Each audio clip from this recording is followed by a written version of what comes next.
আসসালামু আলাইকুম। এই ভিডিওতে আমরা আলোচনা করব হারপিস ভাইরাস নিয়ে। হ্যাঁ, এটা খুবই ইম্পর্টেন্ট একটা ভাইরাসের টাইপ। হ্যাঁ, আমরা গত ভিডিওতে রেট্রো ভাইরাস নিয়ে জানি আসছি। কি ভাইরাস? রেট্রো ভাইরাস, যেখানে আমরা বলছি যে এখানে মেইনলি এইচআইভি ভাইরাস, যেটা একটা আরএনএ ভাইরাস ছিল। সো ওই ভাইরাসটা এইডস করে এবং সেই এইডস নিয়ে আমরা আলোচনা করছি। এখন আরেকটা ইম্পর্টেন্ট ভাইরাস হচ্ছে হারপিস ভাইরাসগুলা, এবং এই হারপিস ভাইরাসের মধ্যে মেইনলি ব্রডলি আমরা 8টা ভাইরাসকে এই হারপিস ভাইরাসের মধ্যে ফেলতে পারি। যে হারপিস ভাইরাস একটা ব্রড টার্ম, এর মধ্যে 8টা ভাইরাস আছে। হ্যাঁ, এখন এই হারপিস ভাইরাসগুলা সাধারণত কি ভাইরাস? ডিএনএ ভাইরাস, খুব ইম্পর্টেন্ট ডিএনএ ভাইরাস। এবং এরা শুধু যে ডিএনএ ভাইরাস তা না, এটা হচ্ছে ডাবল স্ট্যান্ডার্ড ডিএনএ ভাইরাস, অর্থাৎ আমরা এভাবে লিখি ডিএসডিএনএ। এরা ডাবল স্ট্যান্ডার্ড ডিএনএ তে কিন্তু থাকে। ঠিক আছে, আমাদের হিউম্যানের ডিএনএ কেমন ডাবল স্ট্যান্ডার্ড, ঠিক একইভাবে এই ভাইরাসের ডিএনএ কিন্তু ডাবল স্ট্যান্ডার্ড ডিএনএ হয়। সো এইগুলো কিন্তু আমাদের জানা ইম্পর্টেন্ট। পাশাপাশি আমরা আরও জানবো যে এরা দেখতে হচ্ছে কি হয়, এদের যে ভিরিয়নটা থাকে। হ্যাঁ, যেমন ধরো এই যে ভাইরাসটা এবং এই ভাইরাসটা কি স্ফেরিক্যাল, এবং এটার ডায়ামিটার কেমন আমরা বলছি। আচ্ছা, আর এটা হচ্ছে ইকোসাহেড্রাল বলতে বোঝায় যে অ্যাকচুয়ালি আমরা যদি এই ভাইরাসটাকে বিভিন্নভাবে চিন্তা করি, যে যেমন ধরো এখানে একটা জিনিস লক্ষ্য করো, যে এখানে একটা ট্রাইঙ্গেল হয়েছে, এখানে একটা ট্রাইঙ্গেল হয়েছে, এখানে একটা ট্রাইঙ্গেল হয়েছে, এরকম অনেকগুলো ট্রাইঙ্গেল। ইকোসাহেড্রাল বলতে বোঝায় এরকম 20টা ট্রাইঙ্গেল এই ভাইরাসটা করতে পারে, মানে ভাইরাসের অনেকগুলো এরকম মানে ট্রাইঙ্গেল কিন্তু এভাবে ক্রিয়েট হইতে পারে, এবং এটার অনেকগুলো এইজেস আছে, অনেকগুলো ট্রাইঙ্গেল এখান দিয়ে তৈরি হইতে পারে। সো আলটিমেটলি এটাকে আমরা বলি ইকোসাহেড্রাল। এটা বলতে কি বুঝে একটু গুগলে সার্চ দিয়ে আরো ভালো করে ডিটেলসে জেনে নিবা, যে এটার যে স্ট্রাকচার সেটা হচ্ছে ইকোসাহেড্রাল হয়, এবং এটাতে ডাবল স্ট্যান্ডার্ড ডিএনএ থাকে, লিনিয়ার ডিএনএ হয়। এর ক্ষেত্রে কিন্তু 35 টাইপের ও বেশি প্রোটিন এখানে থাকে এদের ভিরিয়নে। ঠিক আছে, এবং এরা এনভেলপ ভাইরাস, খুব ইম্পর্টেন্ট, এরা কিন্তু এনভেলপ ভাইরাস। আমরা যখন এইচআইভি জানছিলাম সেগুলো কিন্তু এনভেলপ ভাইরাস, এনভেলপ থাকে, লিপিড বাইলেয়ার দ্বারা গঠিত হয় এনভেলপ।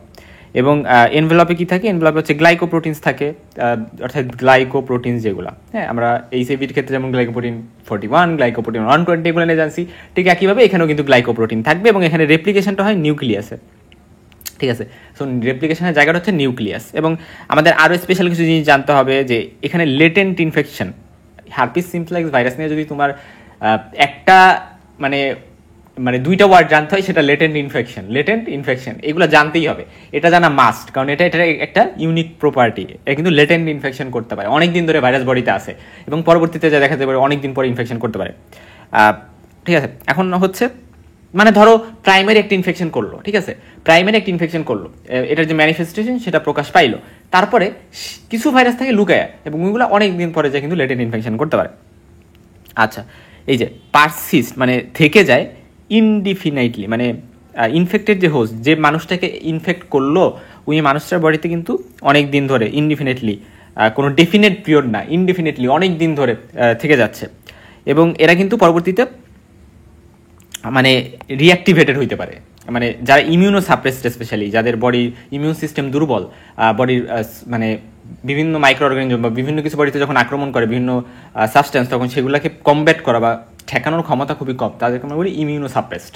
তো সেই ইমিউনো সাপ্রেসড ব্যক্তিদের ক্ষেত্রে কিন্তু রিঅ্যাক্টিভেট হয়ে আবার কি করতে পারে? লেটেন্ট ইনফেকশনটা করতে পারে। এবং কিছু হারপিস ভাইরাসের মধ্যে কিছু কিন্তু ক্যান্সার করতে পারে, যেমন হচ্ছে এপস্টেইন-বার ভাইরাস আমরা পড়বো, এপস্টেইন-বার ভাইরাস, তারপরে সাইটোমেগালো ভাইরাস, সিএমভি, ইবিভি, এই ভাইরাসগুলোর নাম আমরা অনেকেই শুনছি। যে আচ্ছা, আমরা জানি যে এপস্টেইন-বার ভাইরাস এটা ইনফেকশিয়াস মনোনিউক্লিওসিস করে, এগুলো আমরা জানি, ঠিক আছে, কিন্তু এগুলো কিন্তু ক্যান্সারও করে। কি ক্যান্সার করে? বার্কিটস লিম্ফোমা, তারপর হচ্ছে গিয়ে নেজোফেরেঞ্জিয়াল কার্সিনোমা। তো এই জিনিসগুলো যে হয়, এগুলো নিয়ে আমরা ডিটেলসে জানবো এক এক করে, যখন আমরা এপস্টেইন-বার ভাইরাস নিয়ে জানবো, সাইটোমেগালো ভাইরাস নিয়ে জানবো। সো এইগুলো আমরা জানবো। এখন আমরা যদি স্ট্রাকচারে যাই, দেখো স্ট্রাকচারটা কিন্তু খুবই সহজ, আমরা একটু জাস্ট দেখলেই বুঝবো যে এই যে হচ্ছে এনভেলপ, লিপিড বাইলারের তৈরি এনভেলপ, এই যে গ্লাইকোপ্রোটিন, সো এটা হচ্ছে গ্লাইকোপ্রোটিন আছে এনভেলপের সাথে, এবং ডাবল স্ট্যান্ডার্ড ডিএনএ ভিতরে আছে, এই যে ডাবল স্ট্যান্ডার্ড ডিএনএ। হ্যাঁ, এবং আমাদের এই তো ডিএনএ, এটাকে আমরা কি বলি? এটাকে মেনলি আমরা বলি জিনোম। সো ভাইরাসটার জিনোম কি? DNA, double standard DNA. এবং এখানে কিন্তু ক্যাপসিড আছে, দেখো এই যে পার্টটা, এটাকে তো আমরা ক্যাপসিড বলি, ক্যাপসিড। তো এখানে অনেকগুলো কি ক্যাপসিড তৈরি হয় ক্যাপসোমিয়ার দ্বারা। সো অনেকগুলো ক্যাপসোমিয়ার মিলে ক্যাপসিডটা তৈরি করে, একটা প্রোটেক্টিভ প্রোটিন লেয়ার। এবং আরেকটি ইম্পর্টেন্ট কথা দেখো, আমাদের এই ভাইরাসের আরেকটা স্পেশাল ফিচার আছে। সে স্পেশাল ফিচার হচ্ছে যে এই যে হচ্ছে কি, এটা হচ্ছে আমাদের ক্যাপসিড, এবং ক্যাপসিড আর এই জায়গা হচ্ছে মেমব্রেন। কি মেমব্রেন? মেমব্রেন বলতে এনভেলপ, সেল এনভেলপ। তো এর মাঝে লক্ষ্য করো এখানে অনেকগুলো প্রোটিনস আছে, প্রোটিনিয়াস সাবস্টেন্স আছে। এই যে এখানে অন্য কালার দিয়ে দেখাই। তো এই যে প্রোটিনিয়াস সাবস্টেন্সগুলা এই দুই লেয়ারের মাঝে, সো এই সাবস্টেন্সগুলাকে আমরা বলতেছি একই সাথে টেগুমেন্ট। সো এখানে কিন্তু মাঝে টেগুমেন্ট অবস্থান করে। কিসের মাঝে? এনভেলপ আর হচ্ছে ক্যাপসিড, এর মাঝে অনেকগুলো প্রোটিন থাকে, এগুলোকে আমরা টেগুমেন্ট বলি। এই ওয়ার্ডটা মনে রাখবা, ইম্পর্টেন্ট। এটা কিন্তু আমাদের হার্পিস ভাইরাসের একটা ভালো ভালো একটা বৈশিষ্ট্য। এবং স্পেশালি আমরা এই ভিডিওতে মেনলি যে জিনিসটা হাইলাইট করব, দেখো লক্ষ্য করো যে আমাদের যে ভাইরাস, এই ভাইরাসের মধ্যে আমরা এটাকে 8টা ভাগে ভাগ করতে পারি। 1 2 এভাবে 8টা ভাইরাস আমরা ভাগ করতে পারি। এগুলোকে আমরা আর একটা ক্লাসিফাই করতে পারি হার্পিস ভাইরাস 1 2 3, এগুলোকে আমরা বলতে পারি আলফা। হার্পিস ভাইরাস 5 6 7, এগুলোকে আমরা বলতে পারি বিটা। হার্পিস ভাইরাস 4 এবং 8, এগুলোকে আমরা বলতে পারি গামা। সো এইভাবে কিন্তু আমরা ভাগ করতে পারি যে আলফা বিটা গামা। হ্যাঁ, এই জিনিসটা ইম্পর্টেন্ট। এমনিতে 8টা তো ভাগ আছে, 8টা ভাইরাস, ঠিক আছে। এখন ইম্পর্টেন্ট যেটা জানতে হবে যে প্রত্যেকটা ভাইরাসের কিন্তু নাম আছে। যেটা 1 নাম্বার ভাইরাস সেটা হচ্ছে হার্পিস সিমপ্লেক্স 1, বা এটাকে আমরা সংক্ষেপে বলি HS1, মানে HS1। যেটা হার্পিস সিমপ্লেক্স 2 সেটাকে আমরা বলি HS2, মানে হার্পিস সিমপ্লেক্স 2, যেটা ভেরিসিলা জোস্টার। এই ভেরিসিলা জোস্টার দ্বারা কিন্তু চিকেন পক্স হয়। এই জিনিসটা খুব ইম্পর্টেন্ট, চিকেন পক্স, রাইট? এই জিনিসটা হয়। এগুলো আমরা জানবো এক এক করে, প্রত্যেকটা ভাইরাস নিয়ে আমরা জানবো। তারপরে দেখো 4 নাম্বারটা আমরা পরে লিখছি কারণ গামার মধ্যে 4 নাম্বারটা পড়ছে। এটা হচ্ছে এপস্টেইন-বার ভাইরাস, যেটাকে আমরা সংক্ষেপে EBV বলি। আর যেটা 8 নম্বর ভাইরাস সেটা হচ্ছে ক্যাপোসিস সার্কোমা করে এরকম একটা ভাইরাস। আর যেটা 5 6 7 এগুলোর মধ্যে 5টা একটু মানে স্পেশাল, কারণ এটা হচ্ছে সাইটোমেগালো ভাইরাস। বাকি দুইটা SS6 এবং SH7। হ্যাঁ, সো এইভাবে মেনলি আমরা ক্লাসিফিকেশনটা খুব ভালো করে জানবো। এখন আসো আমরা এই ভিডিওর মেইনে আমাদের হাইলাইটের জায়গা থাকবে HS1 এবং HS2, মানে হার্পিস সিমপ্লেক্স 1, হার্পিস সিমপ্লেক্স 2। পরবর্তী ভিডিওতে আমরা হচ্ছে ভেরিসেলা জোস্টার বা চিকেন পক্স করে যে ভাইরাসটা, ওটা নিয়ে জানবো, এবং আমরা সেখানে চিকেন পক্স ডিজিজটা নিয়েও জানবো। এখন আসলে হার্পিস সিমপ্লেক্স ভাইরাস কেমন, আমরা যে প্রপার্টিগুলো কমনলি জেনে আসছি আজ হোল, যে আচ্ছা হার্পিস ভাইরাস কেমন, সেগুলোই এখানে থাকবে। যে দেখো এখানে মানে এটা ডায়ামিটার হয় হচ্ছে 100 থেকে 200 ন্যানোমিটার, স্ফেরিক্যাল হয়, এরা ইকোসাহেড্রাল ক্যাপসিড থাকে। হ্যাঁ, মেনলি ক্যাপসিডটা ইকোসাহেড্রাল থাকে। হ্যাঁ, এই ক্যাপসিডটা মেনলি ইকোসাহেড্রাল থাকে, এই জিনিসটা ইম্পর্টেন্ট। এবং এখানে ক্যাপসিডটা আমি বলছিলাম না, অনেকগুলো ক্যাপসোমিয়ান নিয়ে তৈরি, 162টার মতো ক্যাপসোমিয়ান নিয়ে তৈরি, এবং এদের ডাবল স্ট্যান্ডার্ড ডিএনএ থাকে, লিপিড এনভেলপ থাকে, এবং এরা গ্লাইকোপ্রোটিন পলিমার কিন্তু লিপিড এনভেলপে থাকবে। আচ্ছা, এগুলো সবই বলা হয়েছে। এখন লিপিড পার্ট যেটা, সেটা হচ্ছে আমাদের নিউক্লিয়ার মেমব্রেন থেকে আসছে, আর প্রোটিন পার্টটা হচ্ছে মানে গ্লাইকোপ্রোটিন যে স্পাইকস সেগুলো থেকে আসছে। এই জিনিসগুলো আমাদের জন্য অত ইম্পর্টেন্ট না। টেগুমেন্ট কি জিনিস সেটা আমরা জানছি, যে এই যে মাঝে মাঝে যে প্রোটিনগুলো এখানে আছে গোল গোল, এগুলো হচ্ছে টেগুমেন্ট, যেটা হচ্ছে ক্যাপসিড আর এনভেলপের মাঝে। আচ্ছা, এখন আসো যে আমাদের হার্পিস সিমপ্লেক্স যেটা 1 আর 2, এই দুটাকে আমরা কি করতে পারি, মানে আলাদা করতে পারি এন্টিজেনিসিটি আর লোকেশন অফ মানে লেশনসের উপরে। মনে রাখবা যে আমাদের ওয়েস্ট বা কোমর যেটা, এই কোমরের উপরে ইনফেক্ট করা হচ্ছে হার্পিস সিমপ্লেক্স ভাইরাস 1, ঠিক আছে।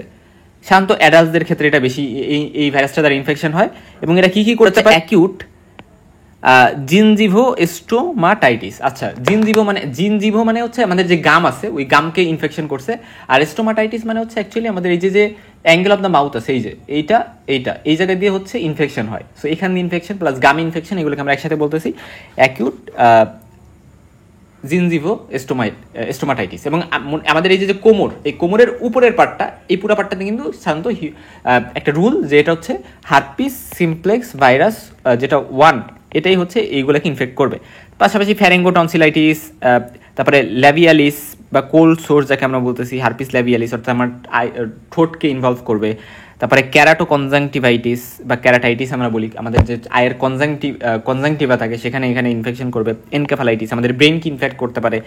এক্সিমা হার্পিটিকাম, হ্যাঁ, এটা করতে পারে। এক্সিমা মানে কি, এক ধরনের মানে অ্যালার্জি টাইপের একটা, যে বডিতে বিভিন্ন র্যাশ টাইপের এক্সিমা হয়। ডেনড্রাইটিক ক্যারাটাইটিস করতে পারে। আচ্ছা, তারপর হচ্ছে যেটা হচ্ছে হার্পিস সিমপ্লেক্স ভাইরাস 2, এটা সাধারণত ওয়েস্ট এর নিচে করে। এখন ওয়েস্টের নিচে বা কোমরের নিচে কি থাকে? ইউজুয়ালি জেনিটালিয়া এগুলা। এবং মনে রাখবা এটা হচ্ছে এই যে পেনিস, পুরুষদের ক্ষেত্রে পেনিস বা হচ্ছে ইউরেথ্রা, মহিলাদের ক্ষেত্রে সার্ভিক্স, ভালভা, ভাজাইনা, ইউরেথ্রা, এগুলোতে কিন্তু ইনফেকশন করতে পারে, যেগুলোকে আমরা বলি genital herpes. So herpes simplex virus 2 যেটা, এটা কিন্তু এইগুলা করে। এবং পাশাপাশি নিওনেট যারা, মায়ের বডি থেকে কিন্তু হার্পিস সিমপ্লেক্স ভাইরাস ট্রান্সমিশন হইতে পারে। খুবই ইম্পর্টেন্ট। হ্যাঁ, আমরা বেশ কয়েকটা ভাইরাসের নাম জানি যেগুলো কিন্তু মায়ের থেকে বাচ্চাতে আসতে পারে, যেটাকে আমরা বলি ভার্টিক্যাল ট্রান্সমিশন। অর্থাৎ মা যখন প্রেগনেন্ট তখন বাচ্চাটা তো পেটে আসে, সো বাচ্চাটা যখন জন্মগ্রহণ করলো তখন মা কিন্তু ওই বাচ্চাটার ক্ষেত্রে আমি এই ডিজিজটা পাইতে পারি, মানে এই ভাইরাসের দ্বারা ইনফেকশন হইতে পারে। কীভাবে হইতে পারে? কারণ ভার্টিক্যাল ট্রান্সমিশন হয়েছিল, মার থেকেই বাচ্চাতে গেছে প্রেগনেন্সি থাকা অবস্থায়। ঠিক আছে, এই জিনিসটা খুব ইম্পর্টেন্ট। তার পাশাপাশি হচ্ছে এই যে এই ভাইরাস দ্বারা হচ্ছে যখন মেনিনজাইটিস হয় সেটাকে আমরা অ্যাসেপ্টিক মেনিনজাইটিস বলি। মানে ইউজুয়ালি ভাইরাস দ্বারা যখন মেনিনজাইটিস হয় সেটা অ্যাসেপ্টিক, বাট যদি ব্যাকটেরিয়া দ্বারা হইতো সেটা সেপটিক। এই জিনিসটা ইম্পর্টেন্ট। আচ্ছা, এবং হিউম্যান হচ্ছে ন্যাচারাল হোস্ট, মানে এই HSV বা হার্পিস সিমপ্লেক্স ভাইরাস 1 আর হার্পিস সিমপ্লেক্স ভাইরাস 2 এই দুটারই ন্যাচারাল হোস্ট হচ্ছে হিউম্যান, মানে হিউম্যানকে এটা অ্যাটাক করে, হ্যাঁ, ন্যাচারালি। আচ্ছা, তো এখন আসো যে আমাদের এই দুটোর মধ্যে একটু ডিফারেন্স আমাদের জানতে হবে, পড়ে নিতে হবে। খুব ইম্পর্টেন্ট যে আচ্ছা ট্রান্সমিশন কীভাবে হয়। সাধারণত যেটা 1 এটার ক্ষেত্রে আর 2 এর ক্ষেত্রে কিন্তু ডিফারেন্স আছে। 2 এর ক্ষেত্রে মনে রাখবা যে সেক্সুয়াল বা ভার্টিক্যাল ট্রান্সমিশন হয়, কারণ আমরা জানি জেনিটিলিয়ার প্রবলেমগুলো 2 এর ক্ষেত্রে হয়, ওয়েস্টের নিচে, কোমরের নিচে। সো যেহেতু সেক্সুয়াল অর্গানগুলো বা আমাদের যে মানে রিপ্রোডাক্টিভ অর্গানগুলো এগুলো ইনভলভ, জেনিটালগুলো ইনভলভ, তার মানে সেক্সুয়াল মোডে এটা ট্রান্সমিশন হবে, পাশাপাশি ভার্টিক্যালি ট্রান্সমিশন হয়। আর এটা হচ্ছে ডাইরেক্ট কন্ট্যাক্ট, মানে মিউকোসা বা অ্যাব্রাডেড স্কিন, মানে কোথাও একটু সিলে গেছে, আমরা বলি না সিলে গেছে, সো এই সিলে যাওয়ার ফলে কিন্তু এটা হইতে পারে। এবং মনে রাখতে হবে যে আমাদের যে লেটেন্সি বলতে বোঝানো হয়েছে যে আমাদের এই ভাইরাসটা সুপ্ত, আমি বলছিলাম না যে কিছু ভাইরাস আমার বডিতে বা কারো বডিতে হচ্ছে হার্পিস সিমপ্লেক্স ভাইরাস ঢুকলো, এখন ঢোকার পরে মানে এটা কিছু প্রাইমারি ইনফেকশন বা প্রাইমারি ইনফেকশন করবে, বাট আবার কিছু ভাইরাস কি হয়, জমা থাকে। কোথায় জমা থাকে? এবং পরবর্তীতে সেটা লেটেন্ট ইনফেকশন করতে পারে, হ্যাঁ, মানে পরবর্তীতে রিঅ্যাক্টিভেশন হইলে পরবর্তীতে আবার নতুন করে ইনফেকশন করতে পারে অনেকদিন পরেও। তো সাধারণত দেখা যায় হার্পিস সিমপ্লেক্স 1 ভাইরাসটা জমা থাকে হচ্ছে ট্রাইজেমিনাল গ্যাংলিয়াতে, আর হার্পিস সিমপ্লেক্স ভাইরাস 2 জমা থাকে স্যাক্রাল গ্যাংলিয়াতে। সো এই জিনিসটা খুব ইম্পর্টেন্ট। গ্যাংলিয়াস মানে হচ্ছে কালেকশন বা ক্লাস্টার অফ নার্ভ, হ্যাঁ, মানে আমাদের যে নার্ভ ওখানে কিন্তু অনেকগুলো ক্লাস্টার থাকে। আচ্ছা, তারপরে ইয়ং চিলড্রেনরা সাধারণত হার্পিস সিমপ্লেক্স 1 দ্বারা হয়, আর ইয়ং অ্যাডাল্টদের সাধারণত হার্পিস সিমপ্লেক্স 2 হয়। এই জিনিসটা ইম্পর্টেন্ট, হ্যাঁ। আচ্ছা, আর অ্যান্টিবডি ডিস্ট্রিবিউশন ইন অ্যাডাল্টস, এই ক্ষেত্রে হচ্ছে হার্পিস সিমপ্লেক্স 1 হচ্ছে প্রেজেন্ট ইন 70 থেকে 90, আর হার্পিস 2 এর ক্ষেত্রে কিন্তু 20%। এবং কী কী ম্যানিফেস্টেশন করে সেগুলো এখানে লেখা আছে, এগুলো অলরেডি আমরা বলে আসছি যে কী কী ম্যানিফেস্টেশন হয়। আচ্ছা, আরও কিছু ডিফারেন্স হচ্ছে আমাদের জানতে হবে, যেমন হচ্ছে ড্রাগ রেজিস্ট্যান্স, মানে অ্যান্টিভাইরাল যে থেরাপি, এই থেরাপিতে দেখা যায় যে হার্পিস সিমপ্লেক্স 1 ভাইরাস এটা লেস, মানে ড্রাগ রেজিস্ট্যান্স এমন হয় না, মানে ড্রাগ দিলে ঠিকভাবে কাজ করে, বাট হার্পিস সিমপ্লেক্স 2 তে দেখা যায় যে ড্রাগ রেজিস্ট্যান্স হতে পারে, ঠিক করে ড্রাগ দিলে কাজ করতেছে না, অ্যান্টিভাইরাল ড্রাগ। এখন ট্রান্সমিশন কীভাবে হয় সেটা আমি অলরেডি বলে আসছি। এখানে ওরাল, যেমন কিস করার মাধ্যমে কিন্তু, পাশাপাশি জেনিটাল সেক্সুয়াল অ্যাক্টিভিটি যেমন জেনিটোরাল, এগুলোর মাধ্যমে কিন্তু কি হইতে পারে যে HSV-1 infections of the genitals এবং HSV-2 lesions in the oral cavity, এগুলো হইতে পারে। প্যাথোজেনেসিস বা কীভাবে হয় সেটা যদি একটু দেখি, যে ফার্স্টে হচ্ছে ভাইরাসটা ঢুকলো, কই দিয়ে ঢুকলো? আমি ধরলাম হার্পিস সিমপ্লেক্স ভাইরাস 1 এর কথাই আমি ধরলাম, এটা হচ্ছে স্কিন মিউকাস মেমব্রেন এগুলোতে ঢুকলো, অথবা 2 হচ্ছে সেক্সুয়াল কন্ট্যাক্ট অথবা ভার্টিক্যালি ঢুকলো। ঢুকার পরে এরা মাল্টিপ্লাই করে, যেখানে ঢুকছে বা যেখানের মাধ্যমে ঢুকছে ওখানে ফার্স্টে লোকালি ওই জায়গাটাতেই মাল্টিপ্লাই করবে। ধরলাম এই জায়গায় ঢুকছে, তাহলে এখানে মাল্টিপ্লাই করলো। তো মাল্টিপ্লাই করার পরে এগুলো হচ্ছে ভেসিকল ফর্মেশন করবে। ভেসিকল কাকে বলে?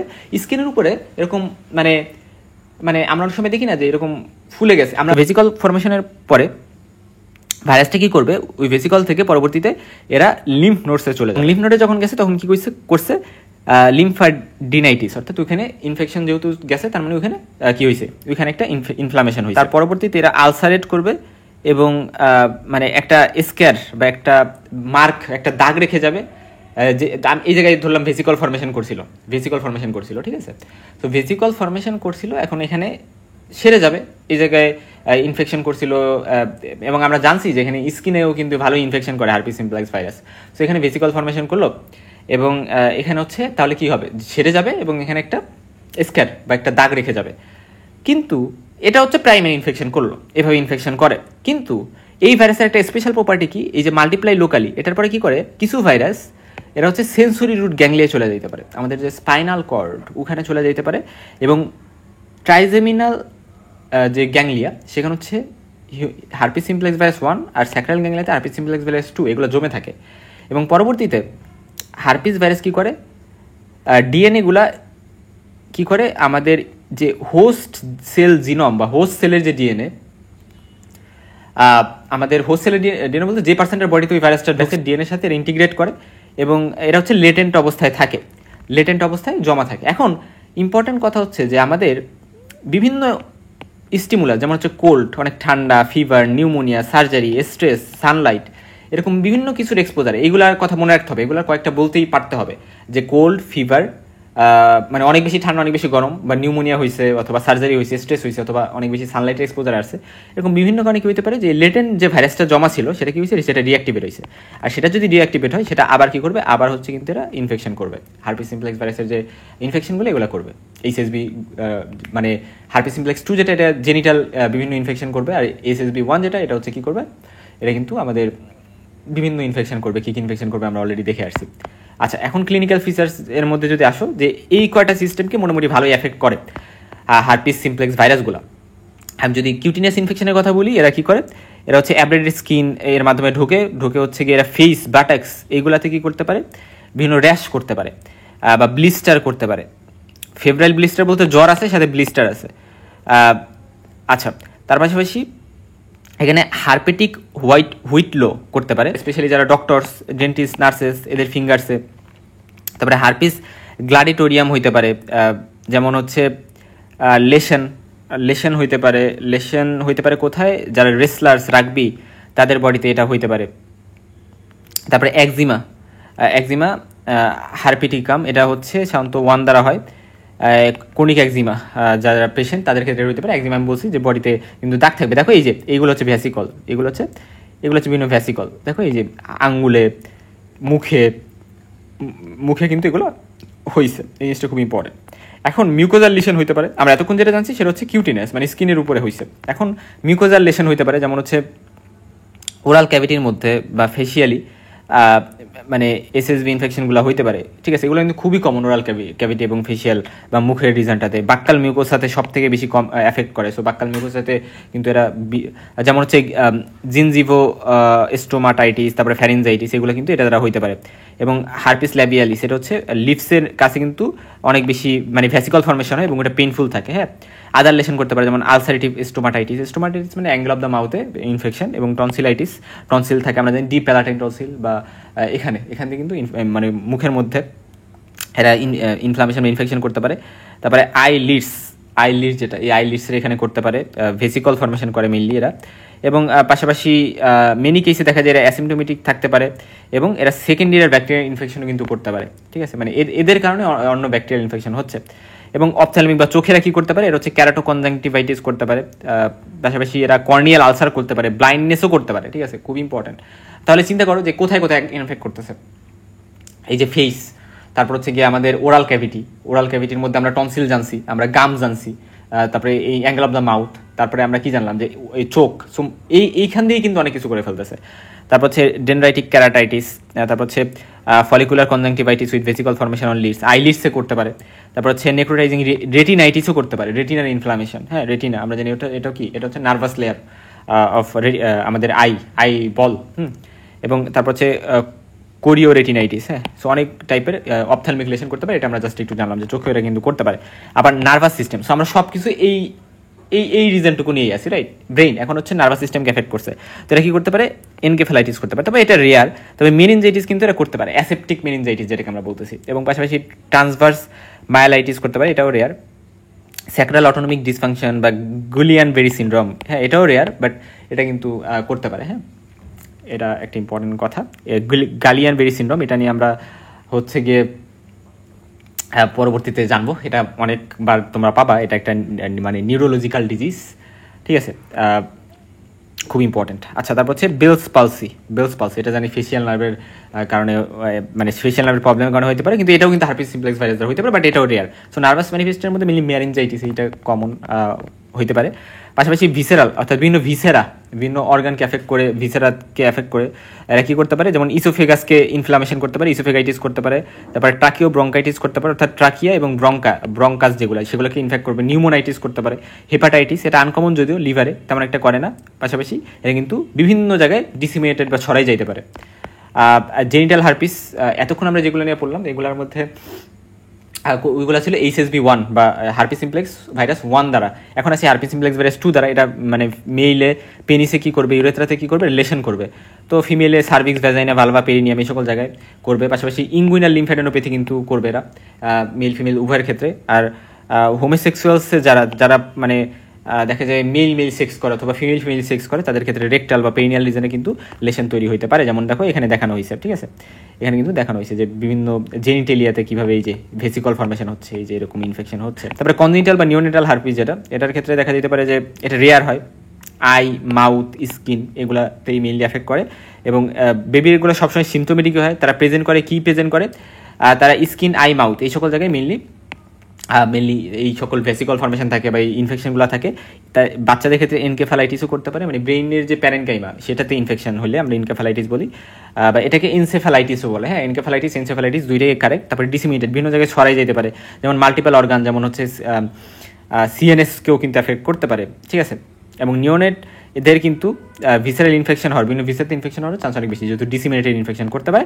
এখন দেখো একটা ইম্পর্টেন্ট কথা যে HSV1 যেটা, HSV2 যেটা, এগুলো দেখো প্রাইমারি ইনফেকশন কী কী করে সেগুলো এখানে বলা আছে। তারপরে এদের যে মানে লেটেন্সিস কোথায় থাকে সেটাও এখানে বলা আছে, যে এরা হচ্ছে স্যাক্রাল এবং এরা হচ্ছে আমরা জানি ট্রাইজেমিনাল গ্যাংলিয়া।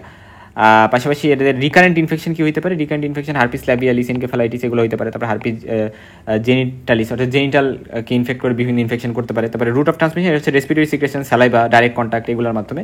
আর এটা হচ্ছে সেক্সুয়াল কন্ট্যাক্ট, তারপরে পেরিন্যাটাল বা আমরা বলতে পারি ভার্টিক্যাল ট্রান্সমিশনের মাধ্যমে। এইটা হচ্ছে হার্পিস ভাইরাস। হ্যাঁ, বাকি যে ভাইরাসগুলো আছে যেমন হচ্ছে ভেইসেলা জোস্টার, এপস্টেইন-বার ভাইরাস, সাইটোমেগালো ভাইরাস, এগুলো নিয়ে আমরা এখন জানবো না, এগুলো নিয়ে আমরা পরে জানবো। বাট এইগুলোর ক্ষেত্রে কিন্তু আমরা এই পয়েন্টগুলো জানা লাগে।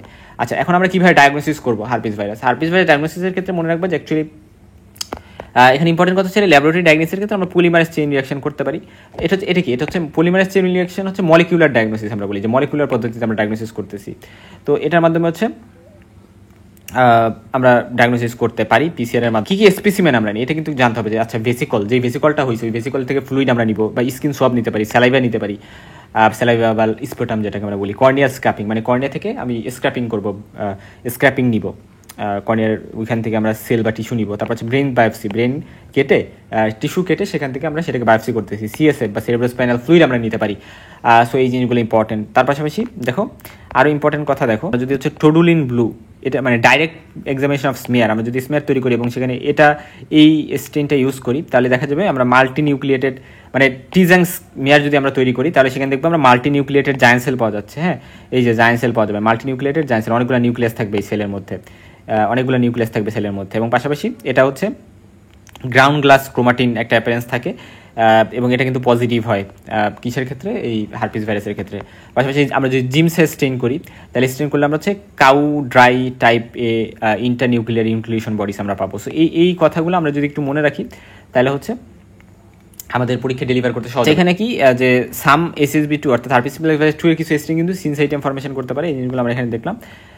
এখন ওভারঅল কথা আমরা মেইনলি এখানে বেশ কিছু পয়েন্ট মনে রাখবো। তাহলে কী পয়েন্ট মনে রাখবো, মাইক্রোস্কোপি, তারপর হচ্ছে অ্যান্টিজেন বা ডিএনএ ডিটেকশন, তারপরে ভাইরাস আইসোলেশন, সেরোলজি, এগুলো করে কিন্তু আইডেন্টিফাই করা যাইতে পারে। সো এই জিনিসগুলো ইম্পর্টেন্ট। দেখো এখানে বলা হয়েছে যে ভাইরাল কালচার আমরা করতে পারি, এবং সেক্ষেত্রে সাইটোপ্যাথিক মানে আমাদের যে মানে এই ভাইরাসগুলো কী করতে পারে, আমাদের সেলকে মানে সেলের প্যাথোলজি করবে, সেলকে মানে কিন্তু এফেক্ট করবে হোস্ট সেলকে, রাইট। সো সেইগুলোর মাধ্যমে আমরা বুঝতে পারি, সেলকে এক্সামিনেশন করে আমরা বুঝতে পারি যে আচ্ছা হয়তোবা এটা এই ভাইরাস আক্রমণ করছে, কারণ সেলকে কীভাবে ডিস্ট্রাক্ট করতেছে তার উপর ডিপেন্ড করে কিন্তু আমরা ভাইরাস আইডেন্টিফাই করতে পারি।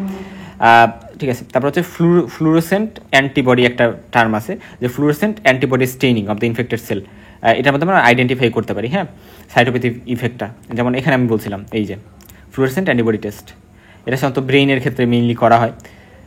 তার পাশাপাশি হচ্ছে যে ভাইরাস স্পেসিফিক গ্লাইকোপ্রোটিনসকেও আমরা ইলাইসা বা এনজাইম লিঙ্ক ইমিউনেসি দ্বারা কিন্তু আইডেন্টিফাই করতে পারি।